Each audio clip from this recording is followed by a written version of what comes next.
Drugs प्रकरणातील master mind विनोद पिंटू गंगणे यांच्या हस्ते महसूल मंत्री चंद्रशेखर बावनकुळे यांचा जाहीर सत्कार करण्यात आलेला आहे।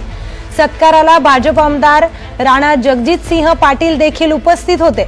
तर मोठ्या क्रेनच्या सहाय्याने हार घालत चंद्रशेखर बावनकुळे यांचा या पिंटू गंगणे मित्र परिवाराच्या वतीने सत्कार केला। अशाच पद्धतीने हे सरकार, हे मंत्री आणि हे आमदार या ड्रग्ज रॅकेटचा बंदोबस्त करणार आहेत का आणि ड्रग्ज रॅकेट संपणार आहेत का?